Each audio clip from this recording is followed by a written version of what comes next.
All right, Hangout is live. Hello and welcome to Talking About Survivor. I'm Christiana Ellis. And with me is Mike Mayteen, who is figuring out something. Are you with us? Yeah, I'm here. Okay. It kind of flickered for a second there. So. Okay. Tonight we're going to be talking about Survivor Game Changers episode 7, which unfortunately is kind of an upsetting episode. Yes. That's a interesting. Yeah, that's a pretty good summation. Yeah. I mean, the episode was obviously fine up until the last bit when a character, or a player I like did something terrible to another player I like, and it just terrible for everybody. Yeah, it was very I was just. I don't know if I was uncomfortable. I was unhappy. I was upset. Yeah, I mean, the whole thing, it was really emotional, in a different way than I wanted it to be. Yeah. And, was something that kind of just kept spiraling beyond the episode itself, too, because it made national news. Had articles in the Washington Post and New York Times and all this talking about it. So it was definitely spoiled for me before I got a chance to watch the episode, which I didn't, I could have worked harder to not be spoiled. But when I saw that there were big articles being written about it, I decided to find out what that was. And it put the whole thing in a slightly different perspective watching the episode, especially some of these early scenes where Zeke and Werner seem to be connecting over their desire to go to the end with each other. But it's just one of those things where we talk a lot about the idea of a separation between how someone acts in the game versus how someone acts in their real life. And the idea that when you sign up to play a game like this, it's understood and even reasonable to expect that you're not going to hold yourself to the same standards of moral behavior that you do outside the game, because you're playing a game where that sort of thing is part of the challenge of it. And it's understood and expected by everybody that, for example, you might lie to people, and that's part of the game. Right.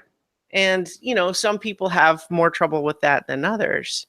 But usually all of that behavior is still confined to people's experience of the game, how well they do in the game. And it may have real hurt feelings, but nothing usually extends beyond the person's time in the game. Whereas this is a perfect example of something that can't help but resonate outside of the game. And so that's what kind of makes it doubly unacceptable. I mean, it's one thing to say it's kind of a crappy thing to do, even in the context of a game, but the fact that it's something that extends past the boundaries of the game and honestly had nothing to do with the game anyway. Right. It was, he said it was like a desperation thing. Yeah. And even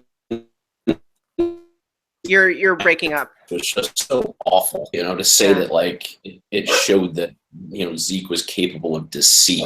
That's just a disgusting way to put that, Right. I think it's one thing to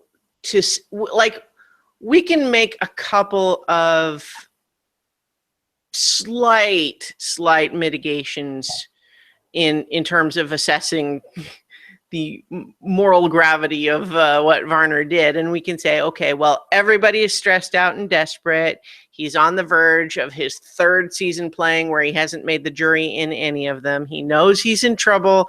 He's throwing anything he can at the wall. So we can understand that he's not entirely in his rational mind. So we can say that. And then we can also make allowances that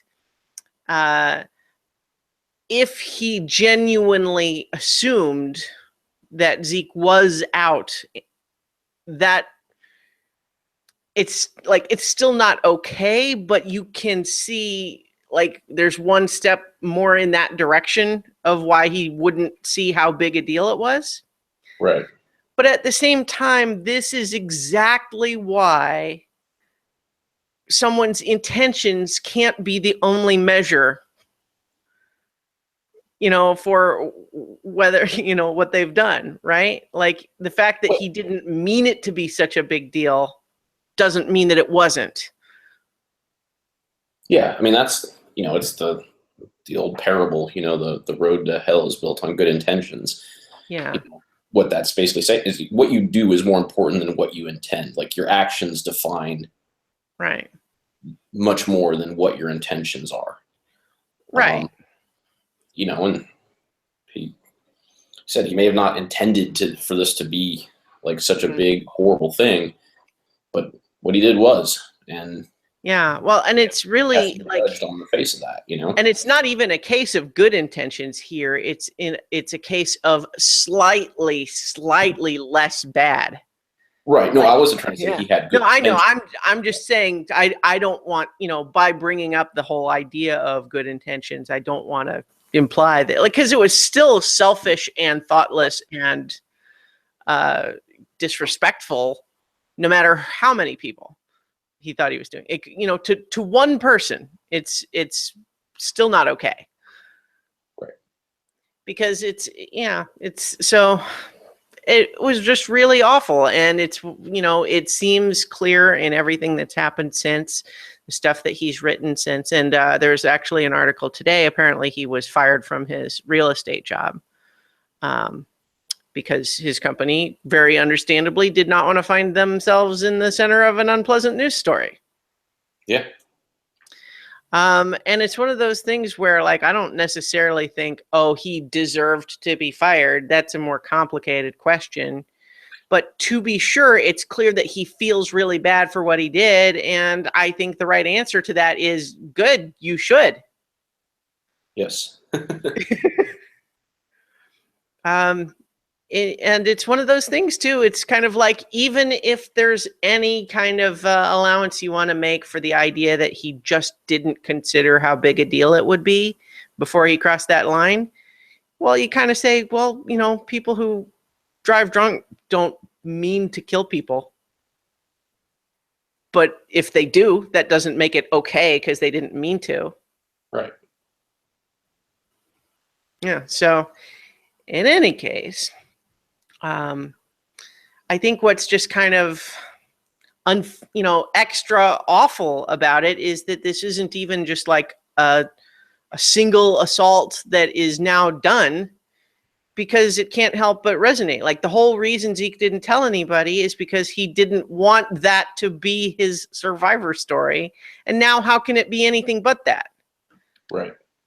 Like, as much as everybody tries to say, assure him they're in tribal council, and they mean well, and they're sincere, and I'm not blaming anybody, but the idea that they want to insist, oh, this doesn't change anything, you're still Zeke the Survivor player, and it's not about that for us.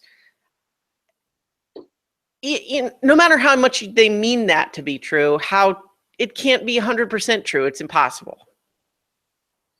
Yeah, I mean, you can't put the genie back in the lamp, as they say. Yeah, exactly. Like, this has happened, and it is going to be part of the definition of the rest of Zeke's time playing.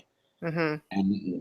And like you said, that's unfortunate that it wasn't, and I think that's probably the part that's more upsetting, because Zeke clearly was fine. Like, I mean, not fine, but composed himself very well.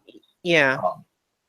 And I think he knew this was always a possibility, and so the outing itself isn't what is upsetting to him as much as, like you said, like he specifically said, I didn't want this to define who I am on Survivor. Right. And now, And it's kind of a crappy way to find out too, for people to find out, because it was like, it wasn't in like, oh, people accidentally discovered and then even maybe gossiped about it, like, which would be bad enough, but to have it deliberately sprung on people at a moment of peak drama and pitched as though that means he's tricking everybody and therefore a liar. I mean, that's kind of the worst possible way. yes.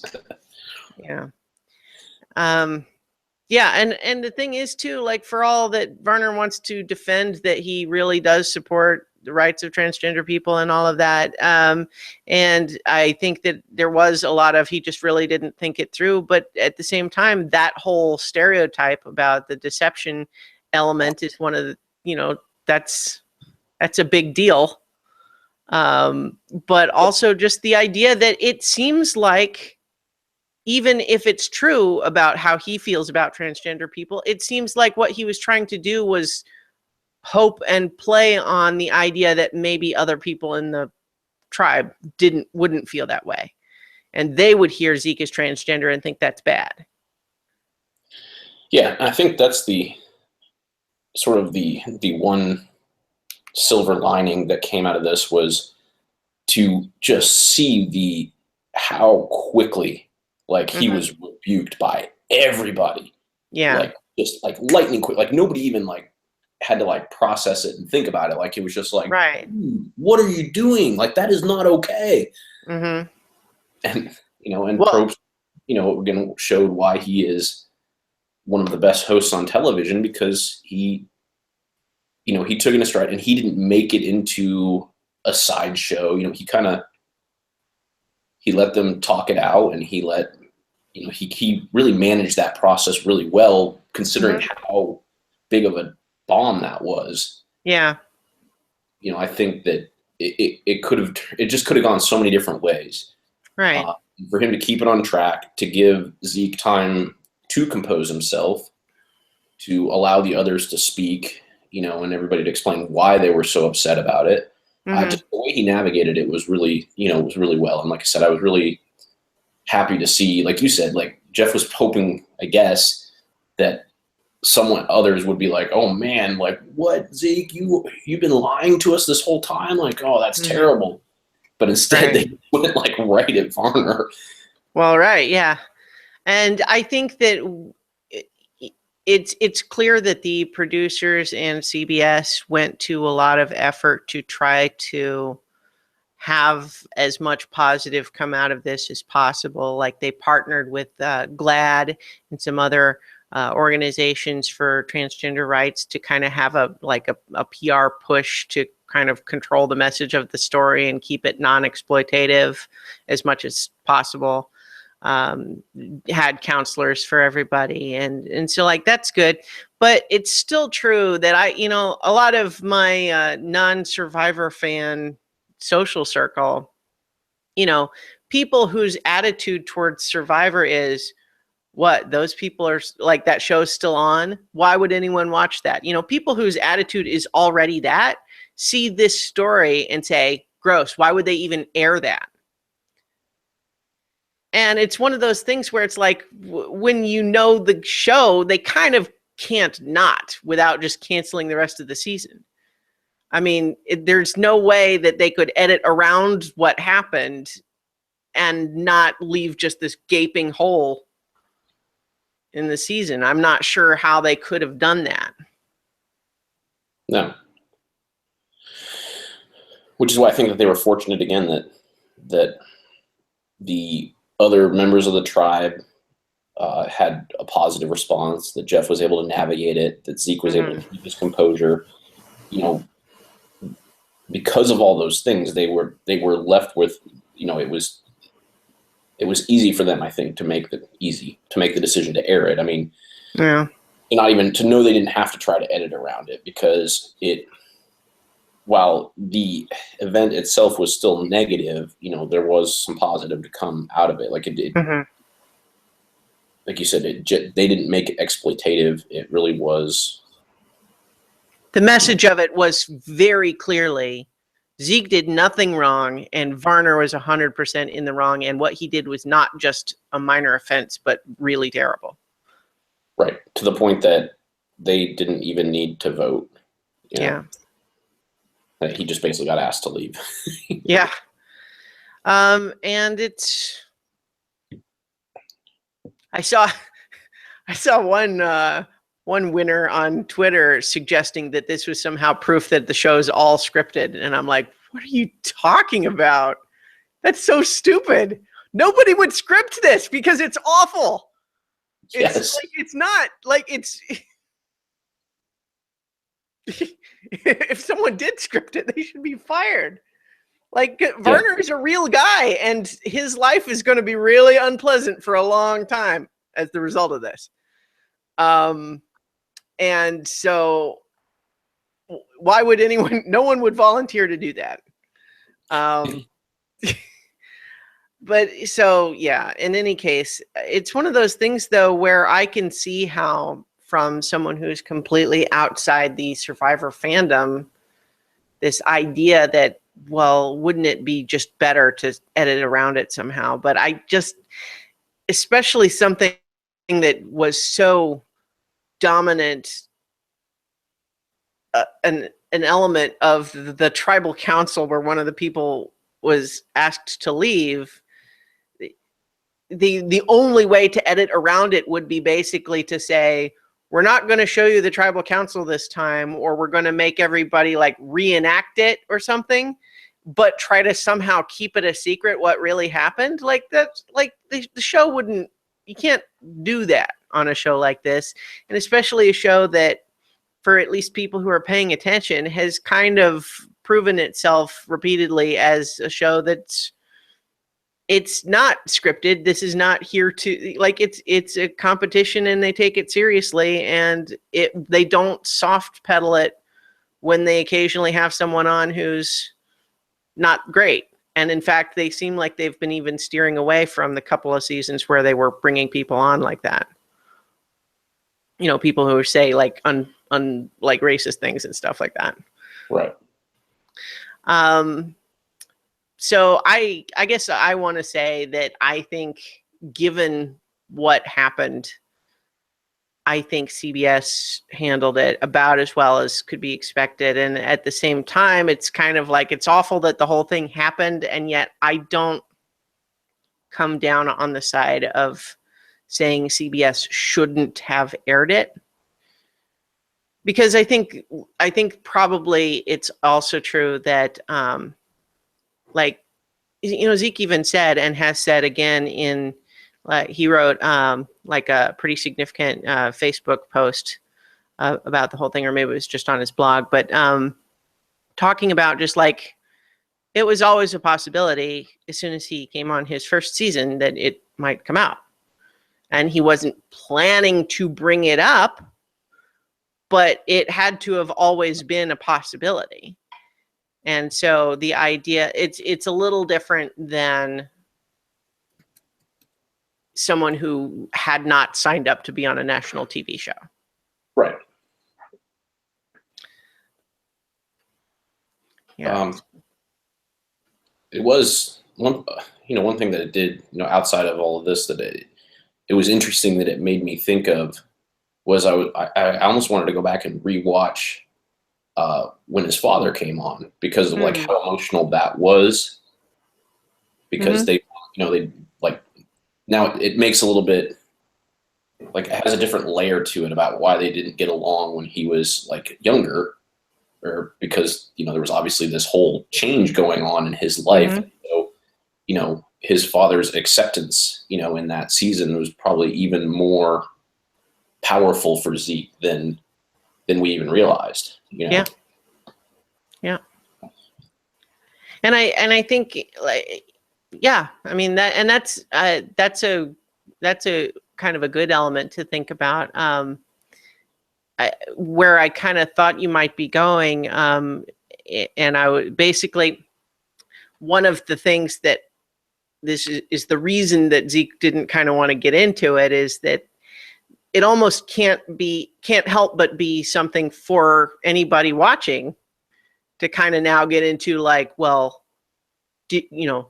I think most people couldn't tell, but at the same time, people now are going to be watching for like signs like, oh, can you notice somewhere? Is there like, oh, or maybe his hip's a little wide or something like that. Like that sort of thing, which is, it's not good, but it almost can't help but, it's exactly why outing someone is not what they want, because it delegitimizes what you have already accepted as their presentation.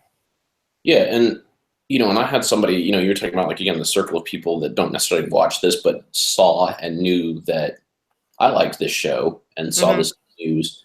But I got that question of like, but I don't get it. Like he has like a mustache and like chest hair. Mm-hmm. And it's like, but like, cause people didn't like, it's like you start questioning weird things. Like people start asking strange questions like that. And it's like, well, that has not, that's like literally has nothing to do with it. Like, yeah.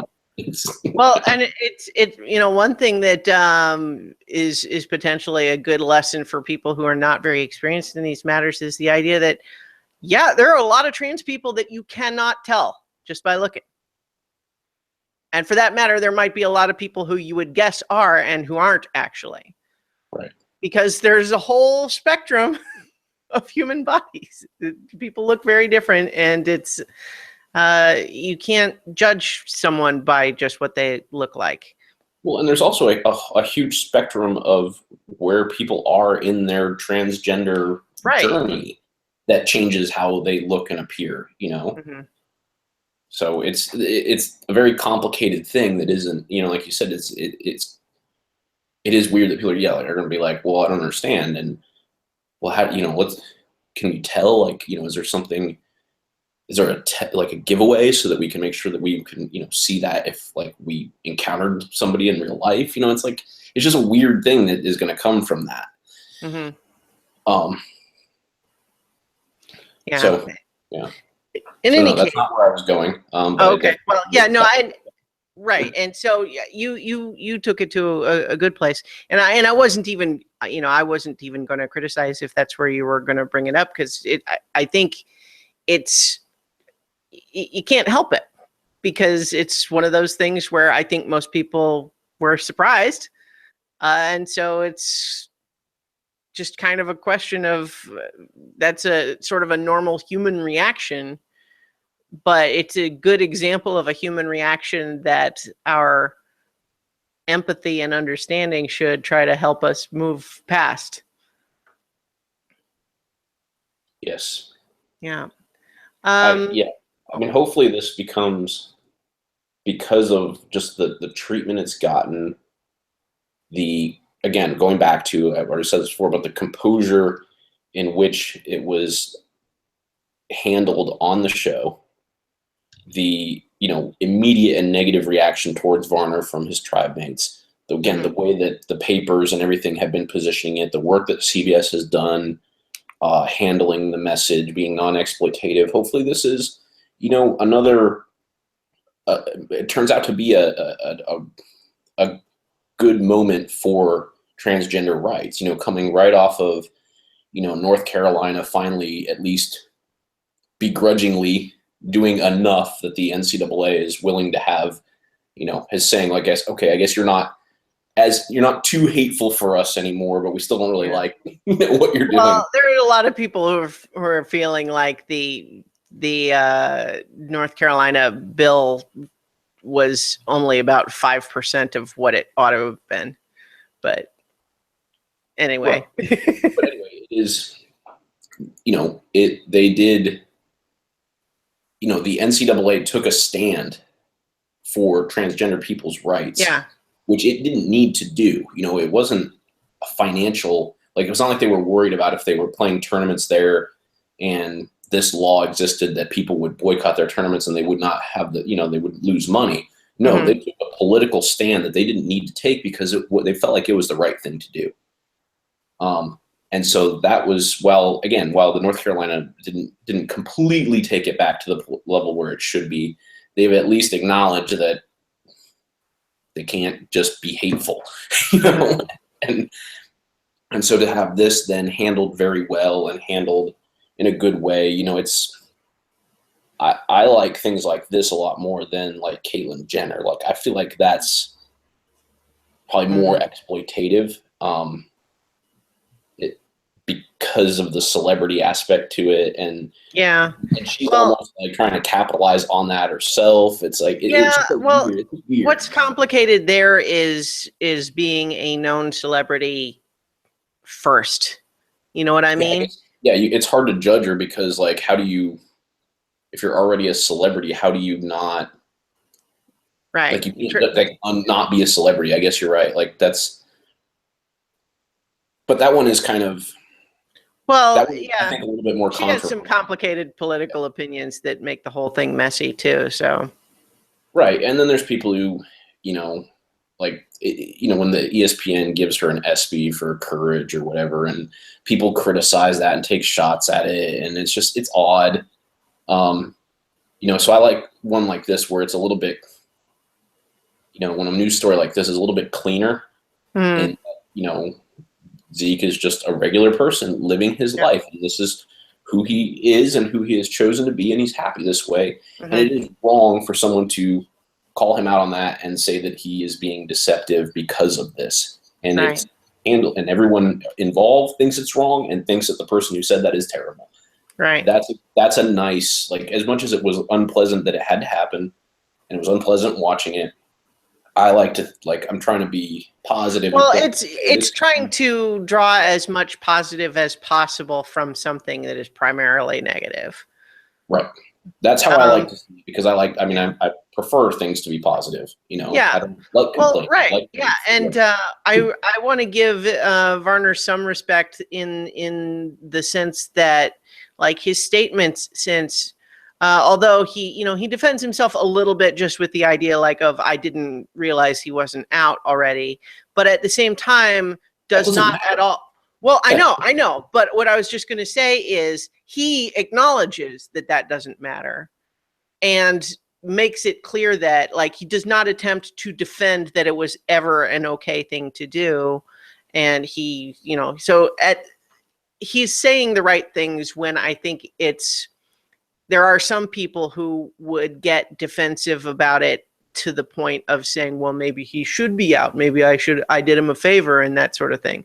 And, that would be awful, compounding the awfulness. Like, I mean, even when it happened, you can see it coming on, just kind of a slow burn of him realizing just how bad it was, what he did in the tribal council. Because at least the first couple of times people challenged him on it, he was trying to defend that his reasons for doing so were justified, including saying some just inherently negative things. Like, I'm not saying it's deceptive. I'm saying it shows a capability of deception. And it's like, that is the same thing. Yeah. And I think it's like he literally just didn't think it through at all.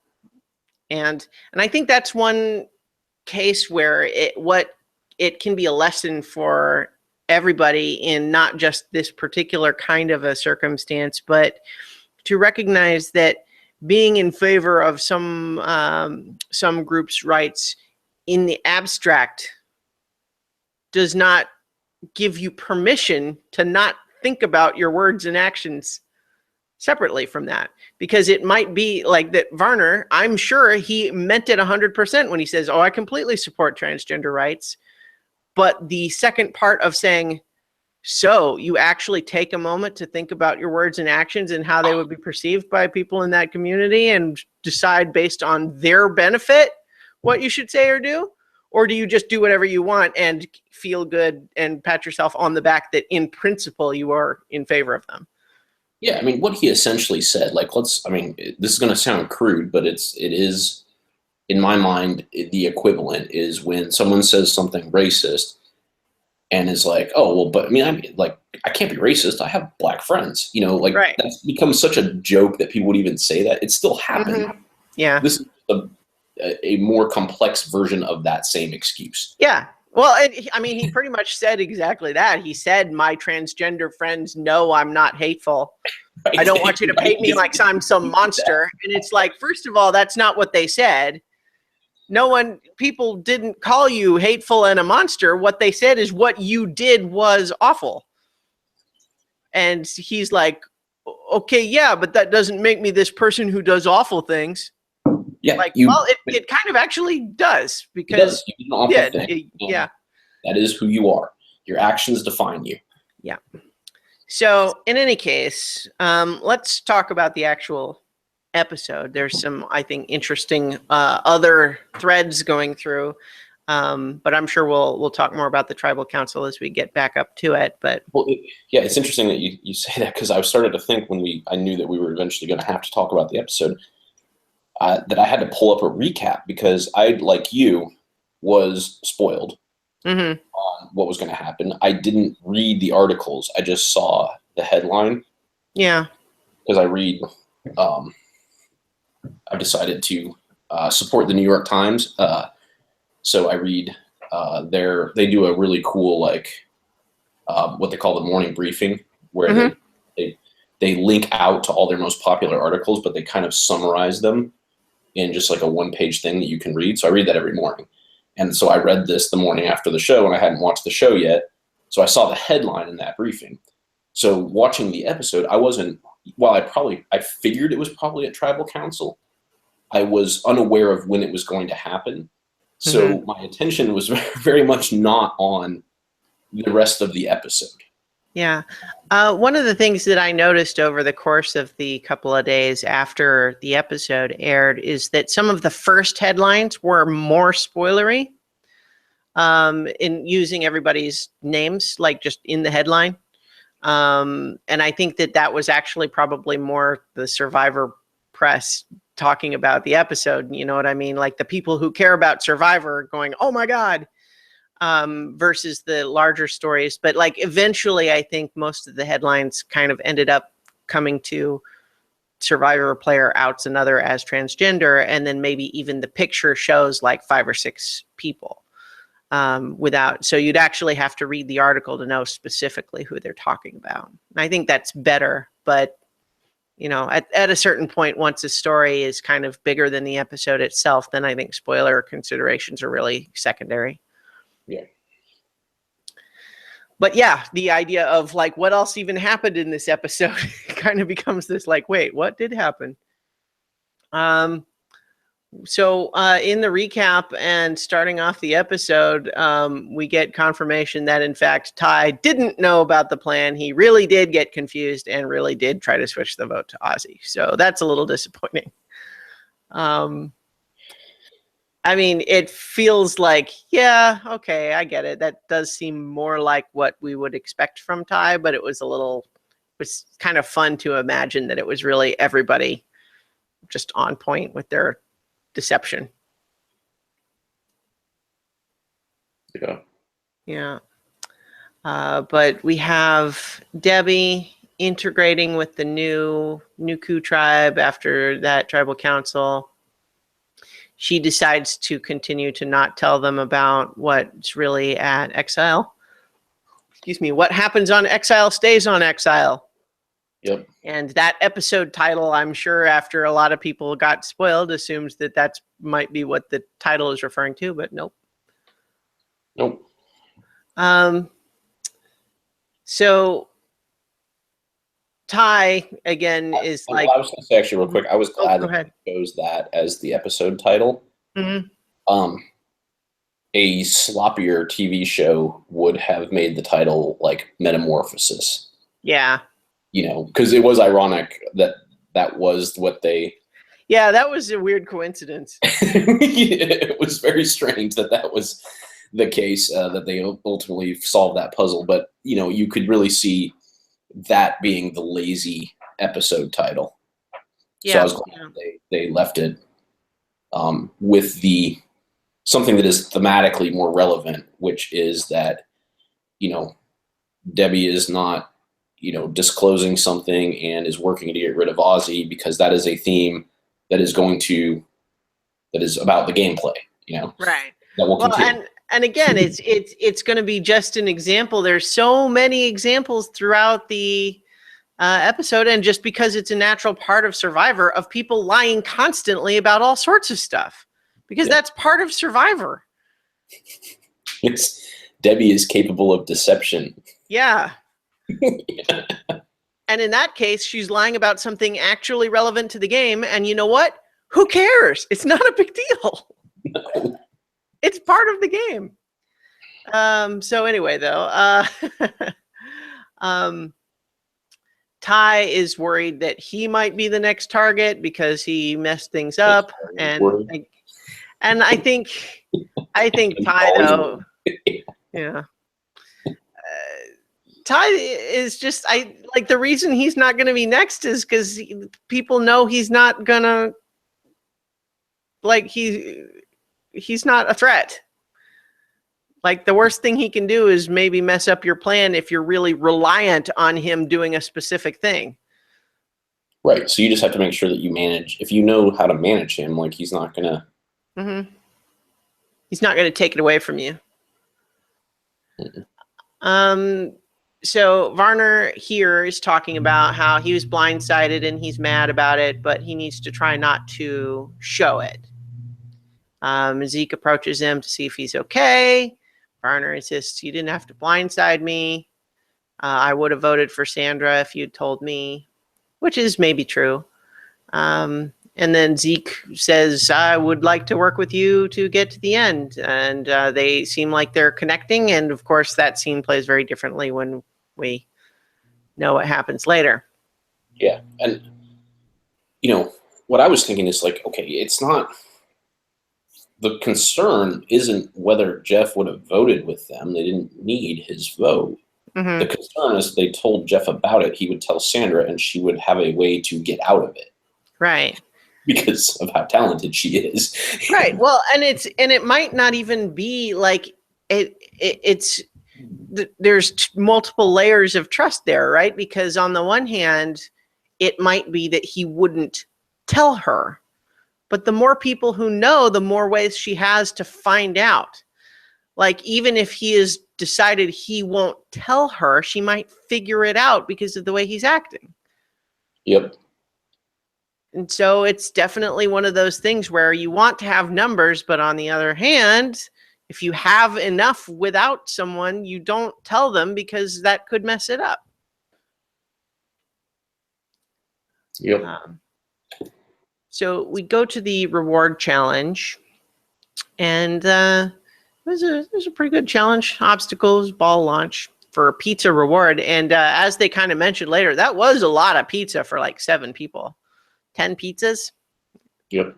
That is a lot. I wonder if my guess is that they just get to keep all of it, and if they get full, then they save it and it lasts as long as it can be made to last.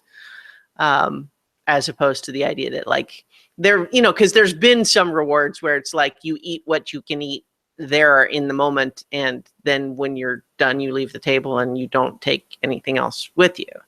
But right. That one, it seemed like they just got to take the pizzas back to their camp. Ozzy does great with the ball launching, wins it pretty much for Nuku. Just does a great job. And it's interesting, too, because with any discussion of getting out Ozzy, it's always that dilemma of, well, him being so good at challenges is good during the tribe portion and then bad when it's an individual. Yes. So the right time to vote out that kind of person is right after the merge, if possible, or as soon after the merge as you can make it happen. But that's always the trick. Yep. So in any case, we have the Mana tribe bummed about losing the pizzas. Sierra talks about how hungry she is, and then they kind of all get into a conversation, Aubrey and Brad, just about how difficult the show is, or the game, and being out there. And Brad kind of tears up, is vulnerable about having seen a change in Monica after she played and not having really been able to understand it, and feeling like he's getting closer to understanding it now. And the idea that it's hard to describe to people who haven't been through it. And I think all that's good. And it's actually good emotional context too for everything that happens later. You know what I mean? Just in terms of defining the emotional landscape for these people, is that they're not thinking clearly. They're very emotionally raw. Right. Which on the one hand, you know, it's kind of like you can understand more why someone might desperately in desperation make a very poor decision, but it also kind of means that an emotional assault is all the more potentially painful. Yep. We have Aubrey then approaching Brad later and kind of thanking him for opening up. And then Cirie also connecting with him. And so Brad is kind of glad to find that his sincere emotional outpouring seems to have deepened some of his social connections in the game. Yeah, I think it helps also, like I was thinking about this, that the absence of Debbie being there has allowed them to bond a little bit more, because she's not just, she's not the center of attention, like talking about how Brad hates her and all this kind of stuff. Like, and, leading into that, her like making him seem like such a terrible person has probably, like, they're probably going back and forth, because they're like, well, we don't see that. But at the same time, like, Debbie's made such a big deal out of it that you kind of got to be like, was there something we're missing? And then when after she is removed from the situation, they can talk more freely and actually get to know each other. And he has a emotional moment and a vulnerable moment. It shoves that whole like question out. And that's why I think they all like really connect with him. Like, so in a weird way, like, Debbie has solidified their connection with Brad by trying to get them to hate Brad as much as she does. Right. Yeah, it's, the whole Debbie Brad thing, we talked about it already on past episodes, but it does get complicated just because, when you talk about, people who claim to have been like harassed or something, lots of times the person who's being accused will have everyone around them saying he would never do such a thing. And it's kind of like, well, just because he's never done it to you does not mean he doesn't do it to someone else when he thinks he can get away with it. Right. So in those circumstances, there kind of needs to be a default to, if someone says that there has been something like that, then you want to try to not have your default reaction be, well, it doesn't seem like something he would do. But at the same time, in this particular circumstance, we see some of the episodes that she complains about. We see them on camera, and the way she is describing it is just factually not what happened. Right. Right, but we have the benefit of being able to see it and watch it back in slow-mo, whereas they still are questioning it a little bit. While they don't believe that is what is happening, they are still, it's still in the back of your mind. And then when she's not there feeding it, and then he is continuing to display a genuine personality that they like and a vulnerability, it just deepens their connection. So that's why I thought it was relevant to bring up again. Like, yes, we talked about it already, but I think that primed what happened here.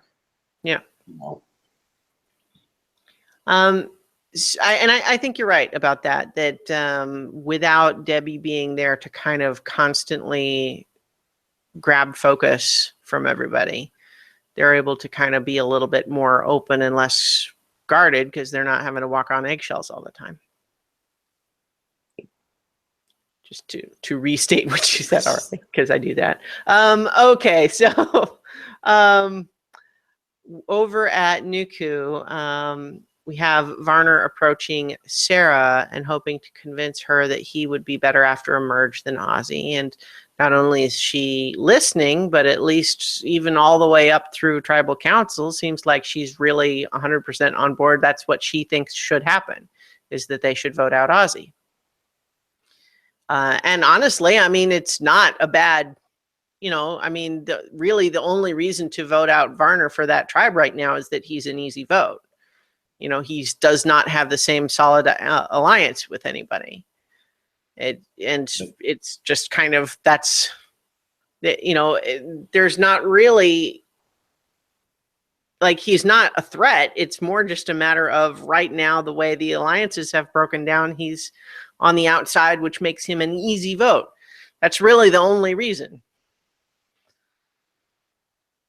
Or is there anything else you were aware of? Or, I mean, because Zeke talks about the idea of wanting to keep Ozzy as like a shield. That seemed to be more what he. I mean, I do believe that's why Zeke was convinced to, go with the easy vote, that it wasn't in his best interest as much as he got along with Varner to actually fulfill the promise of going to the finals together. Mm-hmm. Now, also, they had that conversation prior to the immunity challenge. So, this is a legitimate Survivor thing. Like all bets are off essentially once you have to go to tribal council. Right. And so you can make all these promises and make all these, and they could have very well had those intentions. But then when it came down to it, and Zeke saw that the tide was moving Varner's way because it was easy, mm-hmm. and he didn't feel like he needed to upset it because he feels like it's good to have Ozzy as that shield, as that person that you can always just go and go and get. If it starts to move to you, it's very easy to shift it to Ozzy, at least in his mind. But of course, that's what Varner was trying to do this time, and it didn't work. Mm-hmm. So yeah, you gotta be careful about that. I think too that it's quite possible that Ozzy was kind of a logical choice from Varner's perspective to try to shift the focus to, because he's definitely a threat. Everybody knows it. But in a lot of ways, what we kind of saw was that he couldn't fully get Zeke on board, because when the choice is Varner or Zeke, Zeke doesn't want to lose either. If it was a choice between Varner and someone else like Sarah or Debbie or Ty, Zeke might have been more willing to do something like that, but he didn't. But Ozzy was kind of key to his strategy, and so he was less willing to make that choice. Yeah. It would have probably been a harder sell, though, for Varner to try to shift it to anybody else. Like, what would the argument be? Well, I mean, that's kind of what. I mean, it's just sort of where it ended up in this one is, and why you can see why he panicked, because, not to say what he did was okay, but you sort of see in the whole context of, he from the very beginning felt on the bottom because he was left out of the Sandra vote, and so he was immediately shifted to the bottom as part of that, and not included, which made him very nervous. He, made efforts to get back in that were then eventually, rebuffed. And so he's just always feeling this, like, and there's nowhere else to go with it. Because what is the argument? Like, Sarah's just, I mean, she's just there. I mean, like, I don't mean that in a terrible way, but like, she's found a good little niche there where she's kind of not really rubbing anybody the wrong way. She's starting to think about the game a lot more, but she's not displaying that. I kind of dig her this season in the fact that she's much more, she's acknowledging how she misplayed by not thinking ahead and not thinking strategy, but she's not going out there and letting everybody know that she's thinking like that. She's just kind of doing it slowly, but being very much more considerate and having her eyes a little bit more open. So I like that, but there's nothing to pin on her. Right. Well, she also, of everybody, seemed like she was maybe the most open to actually listening to what Varner had to say in the first place. Right, right? because she's trying to play a little bit more aggressively and not just go with the masses. So she wants to hear what people are saying. Yeah. She's open to listening, open to considering it, but she landed in the same place. It's like, this is the easy one. You know, you're banking on the fact that Ozzy, after the merge, is not going to win literally every immunity, Mm-hmm. which, you know, he has the capability to do that, but he's unlikely to. So you might as well keep him Right. around because he's that easy target, you know. Right.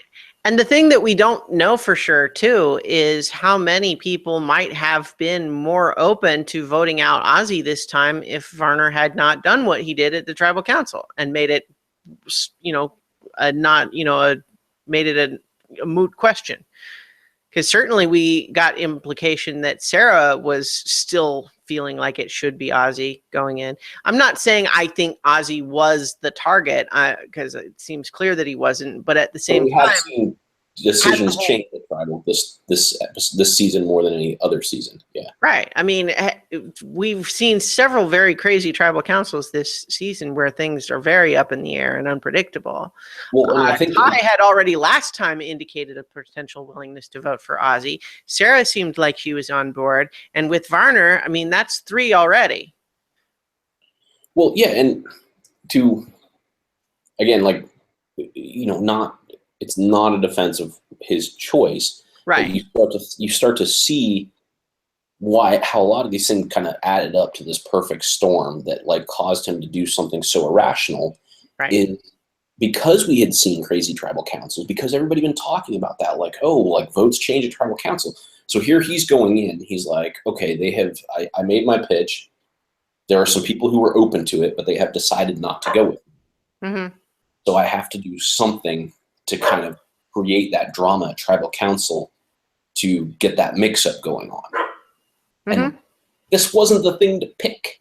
No. But you can see, had it not been a season where tribals had been so fluid and so much had been open, he might not have been looking for some sort of something to upset the apple cart at tribal council. Well, and the thing too, like he wasn't even proposing that people vote for Zeke. He was still saying Ozzy should be the target. Yeah, he was just trying to get some. He was just trying to take the stability of tribal council away, like it had happened a couple of times in the season. Man, it's just heartbreaking because it's just to have worked himself into a place where we can understand where he'd be feeling desperate, especially since like this is his 3rd time playing and he has not made the jury. And knowing that it's potentially on the cusp of that again, potentially being voted out, not through bad play on his part, but really just because the luck worked out that way. Like he just happened to have retroactively chosen the wrong allies. And just in the reshuffling, like they got dealt to the bottom. Yeah. So there's just a lot of bad luck, and it's really unfortunate. And we can understand why he's desperate and why everybody is not necessarily thinking the most clearly. But boy, yeah, it's just not okay. Yeah. No, yeah, it's. But you could see how in a different season, he maybe doesn't go that route because he's just sort of resigned to the fact that I just have to keep saying that we should get rid of Ozzy and maybe something will change if I just keep making my pitch. Maybe something will happen. But because the tribal councils have been known to be chaotic this season, he was looking for something to create chaos. And he had a thing that he thought would do that. And, and so like I said, it's just sort of a weird confluation of like events that led to this. And I am sad for him because I do believe that he. Well, it was a mistake, and he recognizes it. Yeah. He recognizes it, like we talked about. He didn't compound it afterwards by trying to double down on it. Like you said, the question of like whether he deserved or didn't deserve to be fired. It's like, I don't think he deserved it, but it is understandable why his company would make that decision based on the actions that he chose. Right. That's He doesn't deserve to keep it. It's not. It just doesn't enter into it. That's a call between him and his employer. It's funny. I thought of the quote from Unforgiven when you first said about we were first talking about whether he deserved to be fired. It's like, yeah, deserves got nothing to do with it. Yeah, you know, like when Gene Hackman's character says, I don't deserve to die." You know, yeah. Deserves got nothing to do with it. You know, it's not about that. Yeah, it's you did these actions and I am here because you did these actions. I'm going to do this to you. That's what happened. Right. That's what happened with his company. Right. So. It's like these are the repercussions and ripple effects and echoes of his decision. And yes. So that's, it's messy and complicated, but self-inflicted. Yes. So, where were we? I think we'd gotten pretty much up to the immunity challenge, mm-hmm. which, with a lot of people having been spoiled, made that challenge a little bit moot. Although certainly finding out that Nuku blew a huge lead on the puzzle with Varner leading the way, and then the word being metamorphosis, it's just kind of like, it's like piling on the pre-tragedy. Mm-hmm. So good for Haley and Michaela, who are running the puzzle on the other side. Coming from behind like that, good job. Although one of these word puzzles like this, it's always one of those things where it's like, it's always possible you could just guess what it is early, and then it's not a time consuming thing to put it up there. It's just time consuming when you have to guess multiple things and move them around a lot. Yeah. I was really proud of them because I have been liking both of them increasingly more as the season has gone along, and even in past seasons. I liked Michaela a lot in her first season because of, I really dug that thing that eventually was her downfall when she was like doing all the stuff in the dirt. That was cool. But you can also still see the reasons behind her downfall. You could see some of it earlier this season when she was, but as she's kind of like settled into this season, she hasn't lost her personality by any means. Yeah. She's not as aggressive with the strategic part of it. And I think that was manifesting itself in like some of her like smart ass comments earlier on. Like by Felicia, and all that kind of stuff. But I think she's now kind of found the balance of how to approach the season. Yeah. And Haley too, I didn't really remember her when she came into this one. She was sort of forgettable to me. And again, she hasn't done anything dramatic where I'm like, yes, like I'm rooting for you. But she, like Sarah, has played a better game than I think I was expecting. Yeah. And I respect that. And I'm interested to see as we start to get to the more individual part when we go into the merge, I'm curious to see how some of those players, because we've spent so much time on the Ties and the Varners and the Zeeks and who have and Ozzy and these big personalities and all this stuff. To see these other people who, have kind of settled in and are doing a good job, and Culpepper, another guy, I'm kind of curious to see how he does now that he's sort of endeared himself to this group of people. Like, can he carry that forward? Because he's playing a really good game right now. Mm-hmm. Yeah. He's seen as a leader, but he's also, but they do see him as a threat, but he's also not the target that like an Ozzy is. He's a good guy that they want to work with. They feel now they have this trust with him. It's just interesting the way he's kind of maneuvered through this because he's being himself, which is, he's a quarterback. Like, he's going to be the leader. Like, that's going to happen, and so rather than run away from it, he's chosen to sort of embrace that and use it to build connections with people. Yeah. So I know we kind of digress from what's going on, but that's good to comment on, because I think you're right that we have a number of people on this season The phrase that kind of came to mind when you're talking about Sarah, but then I didn't quite get there, was just the idea of low key but not passive. Right.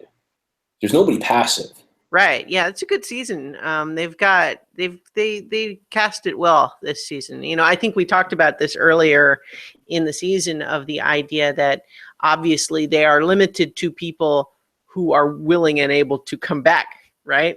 So there's that always in the mix to, you know, they don't necessarily get to pick exactly the people that they might ordinarily want. But just the same, certainly as we stand right now, I mean, I think everybody there has something interesting to contribute. Yeah, I think it's really getting good, which I'm one of the reasons that I kind of digressed on that and I'm happy about is because we have lost a lot of people that I really liked. Mm-hmm. And there were a lot of people who I was more indifferent about. There wasn't really anybody on this season that I disliked that I could think of. Yeah. But again, like the Haley, Sarah. Well, even Sandra is kind of like, she's a villain, but she's fun, right? You know, so. Yeah. Right. Like I didn't dislike her. Yeah. And so while people like JD and like that, you know, and those kind of guys that I really liked were leaving, and yes, they were good episodes, and it was interesting the way in which those things happened. And again, go back to like you look at JD, like your actions have repercussions on this season. I kind of dig that. You know, it's not just like, oh well, he did that, but he's key to our, you know, our sort of, you know, locomotion strategy of like, we've got to just keep doing what we're doing. No, he did all these things. So yeah, sorry, man. Like, you know, yeah. Yeah. And that actually just reminds me, I'm going to bring it up now because otherwise I'll forget. Yep. We did get a comment on last week's that was talking about the idea of whether or not, I guess this was actually, yeah. So our discussion about whether or not there could be another 2-time winner. We have a comment from the Whatever 2025 who lets us know that it could certainly happen, but not this season because all of the previous season's winners have now been voted off. Tony and JT. Yeah. So that's a little bit of a correction and omission from last time. I kept calling him JD, by the way. What? I kept calling him JD. But... Yeah. Well, that one's easy to kind of just overlap, right? You know, you just sort of, which one are you even saying? You could be saying JT in kind of just a slightly less enunciated way, but in any case. I was definitely saying JD because I was telling you I was at work. I was at a work event today, and one of my coworkers is named JD. So it just like kind of defaulted, you know. So yeah. But anyway, so the point is, I'm again trying to find interesting things from this episode that are outside of the scope of obviously what we've already talked about. That's kind of those are some of my thoughts. Is that I'm really, you know, and you prompted it with talking about, again, it was nice that it was Michaela and Haley doing that because those are two players that I am very interested to see how they progress. Mm-hmm. We talked a little about Sarah earlier, like we talked about Culpepper, Aubrey, obviously I always like. Yeah. Well, we got like Andrea and Sierra that are, you know, like they haven't been doing like big moves and making a lot of waves compared to some of the other players right now, but they're definitely still in the mix paying attention. Yes, and they're very smart players, and what they've done is they, like you said, they've been subtle, not passive, but just not actively like going out and doing a bunch of stuff. And right. I'm really excited, and you know, to go back to what we talked about at the beginning, that one of the things that I do hope is that while Zeke's story is still going to have this as a part of it. Oh, I think you froze. Try to leave that out. Sorry, you froze for just a second. What we got was, I think, while well, this is definitely going to, like, it can't help but be part of Zeke's story. Right. What I'm hoping is that the rest of the players still make that effort to not make it a part of the thing, and and to sort of honor what they said at tribal council, even if it's always in the back of their mind. And we'll see it. We're probably going to see it kind of manifest itself again. Yeah. But if they try to just play it clear, that I'm hoping for that, because I think there is the slow burn of this season. You know, it's been a good season. It's been fun to watch, but I think there is a lot left. Like when the merge happens and all of these very, very talented people at this game are, you know, trying to figure out how all this aligns, like, I think that's going to be a lot of fun. And if this thing is sort of a cloud over that, like, I hate to say it, like, I almost rather Zeke get voted out like next week and just be done with it if it's going to be a big deal, like, for the whole season. Because I'm, you know, now just getting into my survivor mode, like, I want to watch these people play with each other. Right. You know? Well, see, and that's exactly, again, what makes this. It's not like, for example, punching someone in the face, where you do it once and you shouldn't do it and it hurts them, but then it's over. You know what I mean? It's like, this is like, so now, as much as people, like, even anyone who conscientiously and sincerely wants this to not have anything to do with it, the next time they talk about maybe voting Zeke out, like, are they going to feel like they have to defend their vote somehow? And is that going to affect their decision in any way?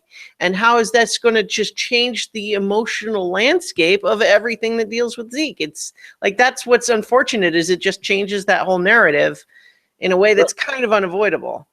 Well, yeah, and you're gonna have, like, this weird conflicting thing that's gonna come up, like, and this is why I say, like, I wish that I hope that they try to, like, decide that they're not going to, like, they're going to try to not talk about it, because you're going to end up with somebody who's conflicted about saying, and if Zeke goes to the end, this thing that happened to him, he has an incredibly compelling story. So you don't want to go to the end with Zeke.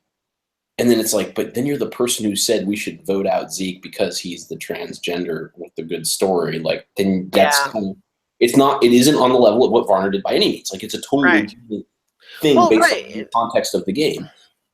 But it still feels crappy if you're that person. Well, right. And see, in that, in some ways, like, even though it's an order of magnitude different, it's a little bit of a thing now on everybody else left in the game.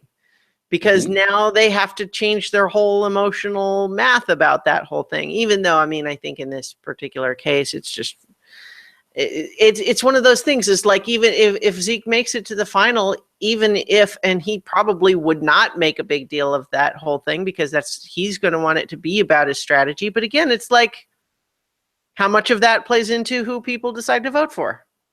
Right. So if people just sort of let this, like, become a thing, you're going to run into the people who are scared to vote Zeke off because it makes them feel like they are voting, like, that they're going to be seen as, like, punishing him for, like, this having been part of his life, you know, like, that has literally nothing to do with it. There are going to be people who are nervous to vote off Zeke because of that. And you're going to have people who want to vote off Zeke because they're afraid that this thing will become a part of his story of the tribal council. But they're not going to want to talk about that. And it's just, that's why I'm hoping that, like, they make a concerted effort to sort of try to forget about it, even if it is still a thing. Like, try to play the game the way that Zeke wants them to, and adhere to that. And we'll see if they can do that. I'm cautiously optimistic, but we'll see. Yeah, I really hope so. Honestly, I think the best case scenario would be if it just never comes up again. I think that's probably unlikely, but you know, we'll see. Because, you know, the truth, I mean, there is something to what Zeke said, in the sense of, I think we'll know a lot. I'm sorry, go ahead. I'm sorry, I was thinking. That's all right. The idea that this isn't what Zeke would have chosen, But at the same time, if by people knowing that Zeke is trans encourages or inspires some trans viewer, then, good. Like, it's like, it's not what you would have chosen, but you can hope that at least some positive can come from it. Yeah. And so, that's what I want. I mean, that's what I'm Yeah. hoping for. I think we will know a lot about the general direction of how this is going to go by the start of this coming week's episode as they return from tribal council. mhm.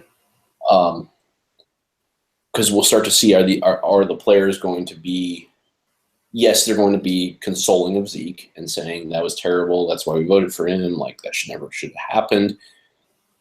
But are they going to take that step of saying, like, we're not going to discuss this with the other tribe, we're going to let you have, like, we're going to do our best to honor what you wanted, which is to be the survivor player, and we're going to try to not make this a thing. Yeah. Is Zeke going to say, hey, now that this is out there and I didn't want it to be out there, like, I'm okay, like, this can be a thing now. Like, we don't know. Like, I think we'll learn a lot when we see how Zeke and his tribe mates handle their return, about sort of the general direction of where this is going to go. Right. And that comes down to, ties back to what we were saying earlier too, in the sense that I think Zeke did handle it really well. And I think we can also give credit to Probst for giving Zeke a minute to collect himself instead of pressing immediately. And Zeke did handle it with a lot of grace. And in fact, actually in his post, he talks about how it's like, yeah, I hugged him and I forgave him in the moment, but I can't pretend that that's an easy ongoing feeling to preserve, because it's not it's an ongoing thing. It's not something that happened once and then it's over. Well, right. Well, we talked about, like, Varner returned to his job and was eventually let go because they didn't want to be a part of this story. Mm-hmm. Well, Zeke has a job to return to as well. We just don't know. We just don't see what is happening with that, because he's still part of this season. But just like it's ongoing for Varner, like, it's going to be ongoing for him. Mm-hmm. And if he's returning to a job where people didn't know that, yeah, you just don't know. Like, I mean, hopefully they're all going to be accepting of it and celebratory of that, or saying it doesn't change anything or whatever. But you just don't know. And I'm assuming, since he's had positive Facebook posts and things like that, that didn't happen. But in the moment, you're like you said, it's it also hasn't until just this week come out. So I mean, it's not like it's been like there's not really been time for a lot to happen yet. But like this thing about Varner losing his job was only today. But in any case, though, part of what I was going to come back to with that idea is that while I think we can congratulate Zeke for managing to handle that gracefully, it kind of puts a pressure on him, right?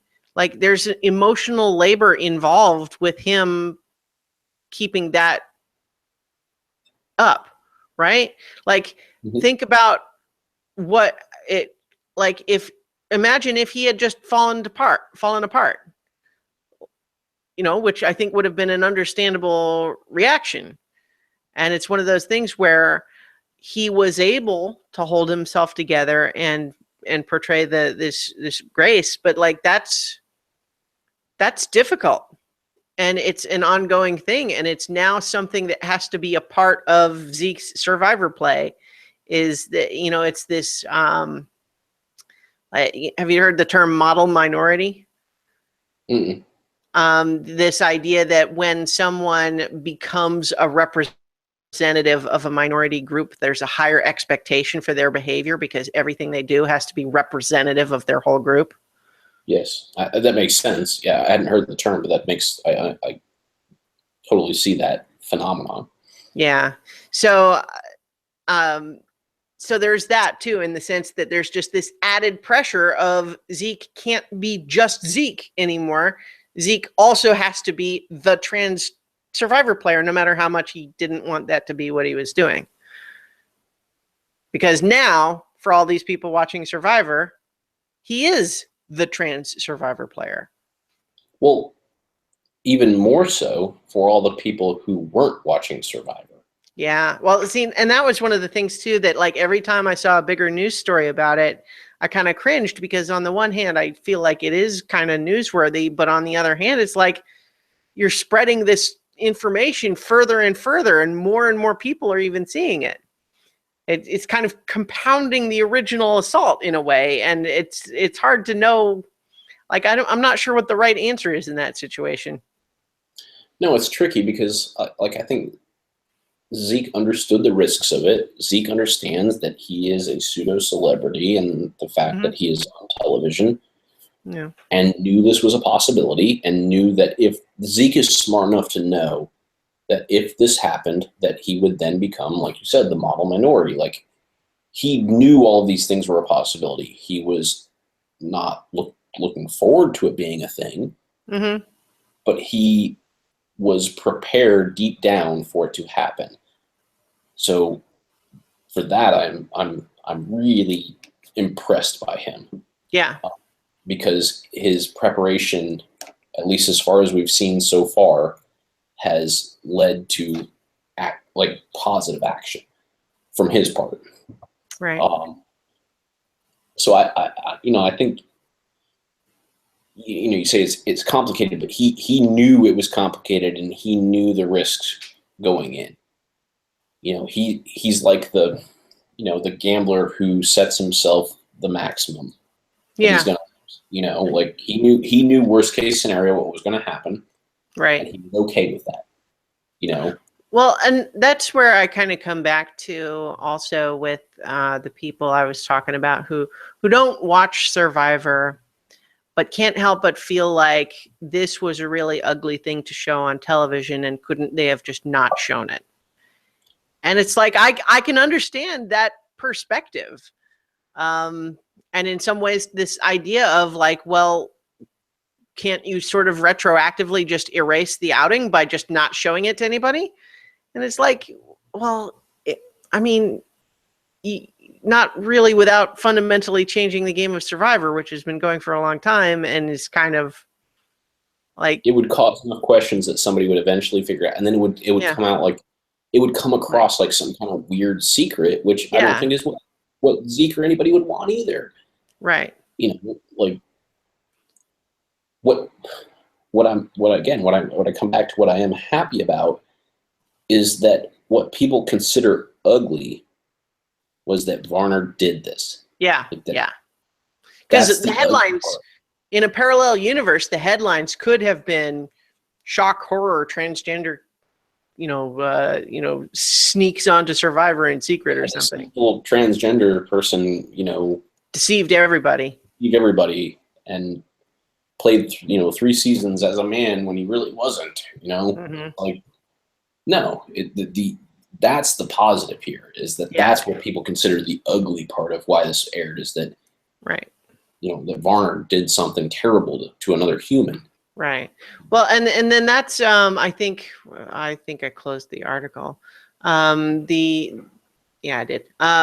The CBS spokesperson who was talking about it was just saying that they hope that the episode has become a way of introducing a positive conversation to the public discourse. Yeah, and I think that's essentially what I was saying earlier on the heels of the North Carolina reduction of their hate law. It's just another positive. This seems to be, as much as what Varner did was bad, the conversation around it is very good. And the articles I've seen, I think the New York Times article was actually written by a transgender reporter. Okay, yeah, maybe. Which I don't know. That I didn't know, except that they called it out in the article when I actually went back and read it after I watched the show. Mm-hmm. And and it's just one of those things. Like that's Right. nice, and it's just like not even a big thing. Like, yeah, they let that reporter write it because it was personal to her, Mm-hmm. but it's not like that hasn't been a thing at the New York Times, like that they Right. have, and she wasn't, she was out to her audience and that she was writing it. And like I said, I believe it was the New York Times that I was reading. Well, like, see, that's what Yeah. kind of ultimately unfortunate is that if we were going to have a narrative of the first trans survivor player, optimally, it would have been for someone who is comfortable with that. You know what I mean? That kind of was fine having that be part of their narrative. And that's fine too. If someone wants that to be, if they want to be out and proud about it, then great. That's everybody's individual decision to make, right? Mhm. And so it's kind of that's part of what was so awful about the outing, is that it forced that narrative on someone who didn't want it. Yeah. Someone who would like actively did not want that. Mm-hmm. But again, to his credit, was prepared in case it became. Right. Yeah. So I'm optimistic that the season will continue in a good way because of his tribe mate support, Prope's class, and Zeke's preparation for this to be a thing. Mm-hmm. I feel like this season will carry on in a positive manner, and this will not be. When I say a cloud, I don't mean like this I don't mean it as a bad thing. Like just right. It's a narrative that is not part what should not be part of what this particular season is about. Mm-hmm. And if they can remove it as much as possible, I think that's better for everybody, including Zeke. Yeah. So we'll see. Yeah, we'll see. Yeah. Yep. So I don't know. I'm not like, I have more notes, but I think we kind of I've said covered everything I need to say about it, honestly. So, it's just one of those things where it, yeah, I don't know. I mean, I could just launch back into saying some of the same things we said already. And there's, of course, plenty of discourse that can be had about, transgender rights in the world and what it means to out somebody and whether people should want to be out. And all of these things are very complicated social issues that people go on and on about because they're complex and important and nuanced. And so but don't necessarily tie back to this specific episode of Survivor. What to me, like the heart of where it all ties back to is that transgender people they're people. So there is an incredible difference in what they want or desire, or like I said, where they are on their journey, what they want to be public, not public, how they want to be perceived, because they're people. Yeah. And that's the key part, is that they're just regular people. You know what? One of the things that actually just made me think of is when you're taking improv classes, one of the tips that they kind of get into and reinforce pretty early on is the idea of not making decisions for your scene partner. Meaning, it's one thing to say in an improv scene, well, anything could happen, right? Anything you think of. But what is better is for you to come in with an idea about who your character is and what they're doing, rather than coming in and telling the other character what they should be doing. And so this idea that like, okay, I'm an astronaut, and then someone else says, well, I'm a farmer, and now we have to figure out, okay, well, what is this farmer and this astronaut doing? But if you come out and you say, hey, you're an astronaut, well, maybe they weren't prepared to be an astronaut, and all of a sudden now they have to scramble and switch mental gears, and you haven't given them anything to work with about who you are. Right. So the idea is that you don't put stuff on other people. Don't decide for them what they should be or how they should be presenting to the world. That's not your job. It's their right to decide how they present themselves. Right. And all astronauts don't have the same motivations and Yeah. and characteristics. All farmers don't have the same motivations and Yeah. characteristics, even if they do all join farmersonly.com. But that's that. I mean, it's a silly joke, but at the same See, time, like that is part of it. Is it's they're, you know, they're very different. When you look at Zeke and you look at Caitlyn Jenner, they are incredibly different representations of the trans community. mhm. And then you can look at something like the Birdcage, you know, the play in the movie, and it's Mhm. like that's a whole sort of like not that's a different kind of transgender. Like they're not. Yeah, like human beings are complex. There is We're all yeah, complex. Yeah. Yeah. So yeah, everywhere on the spectrum, like that's the thing, is they're not all. It's not all the same thing. It's all they're just right, people, and they have different motivations and different likes and desires, just like the rest of us. So right. Which is and yeah, that's kind of summation of it is that yeah. So I think I think we're on the same page here, finishing up that this was like something that everybody wishes didn't happen. But we can at least be happy that it didn't go as badly as it maybe could have, and that maybe people can find something positive in it. And we can hope that the season will continue without having been completely derailed. And I mean, I expect it will be because got quality people involved. But yes, boy, quality season. So, yeah, my hopes are that this season continues on in a positive way that's really fun to watch. My hope is that this episode, while a nasty thing happened, it mhm. becomes a good part in the narrative, or not narrative, but sort of the evolution of transgender rights. Yeah, it's an opportunity for dialogue. Yeah, and it becomes, and I was joking about, how like Caitlyn Jenner and Zeke are very different, but maybe there's, someone who can be inspired by Zeke who isn't inspired by Caitlyn, Yeah, and it helps their journey. So hopefully these things all happen, right. that's where I'm at. So Yep. All right. So, next time, this looks like we got the merge and all the scrambling that will entail, and yep, so we'll be back next week yep. to talk about that. We'll see how it all shakes out. Yeah. So thanks for watching and/or listening, everybody, and we'll talk to you next week.